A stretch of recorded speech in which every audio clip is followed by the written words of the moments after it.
नमस्कार, मैं डॉक्टर अमित कुमार गुप्ता। आज मैं फिर से आपके बीच राजेश जोशी की उन कविताओं के बारे में चर्चा करने जा रहा हूं और आशा करता हूं कि आप सभी विद्यार्थी ध्यानपूर्वक सुनेंगे। शीर्षक है पुनश्य। यह कविता पिछली कविता का पुनश्य है।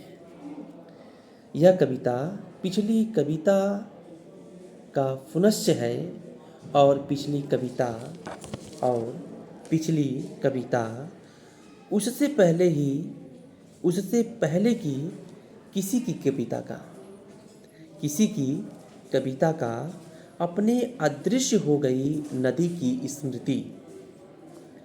किसी अदृश्य हो गई नदी की स्मृति बनी रहती है दूसरी नदियों के बीच। उसकी अदृश्य उपस्थिति उसकी स्मृति का पुनश्य है। देखिए कितनी अच्छी बातें हैं कि राजेश जोशी अपने कविता के माध्यम से कैसे जन जन तक पहुंचाने का प्रयास कर रहे हैं कि उनकी स्मृति का पुनश्य है। लुप्त हो गई न जाने कितनी भाषाएं, उसमें रचा गया जीवन का रंग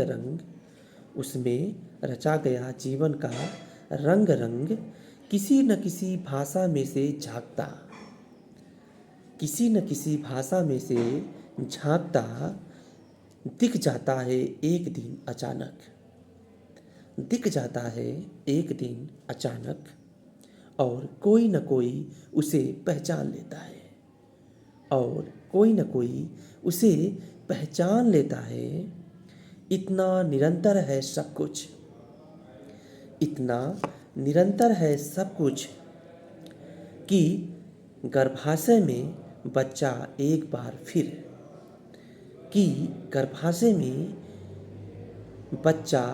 बार फिर गुजरता है उन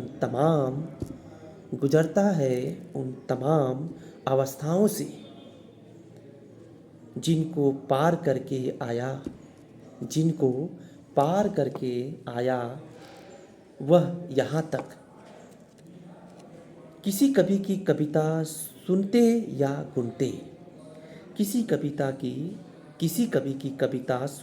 या गुनते, अचानक याद उसी की ओर और कविता, और उस कविता में भी धीमे धीमे सुनाई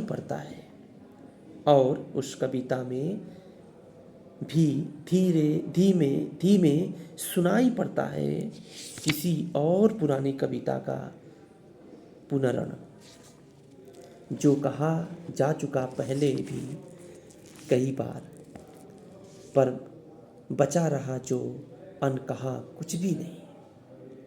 उसी को जोड़ घटाकर एक बार फिर कोई कवि कहता है, दुनिया की सारी कविताएं पहले रची जा चुकी, किसी न किसी कविता का पुनश्य है। सारी कविताएं मिलकर बन जाती है एक महावाक्य है। लिखना पड़ता है, लिखते ही रहना पड़ता है बार बार वह जो पिछली बार छूट गया या कहा गया कुछ अलग तरह से, जिनको कह देने के बाद भी नहीं हुई पूरी तसल्ली अब तक। हर कविता का हो सकता है एक ही पुनश्य।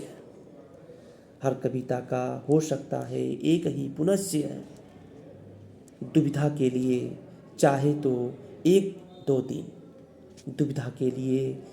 तो एक दो दिन कोई भी क्रम डाल सकता है। यह कविता पिछली कविता का पुनश्य है। बहुत बहुत धन्यवाद कि आप लोगों ने राजेश जोशी की कविता पुनश्य को आप लोगों ने सुना। मैं आशा करता हूँ कि आप सभी इस कविता को सुनकर लाभान्वित होंगे। धन्यवाद।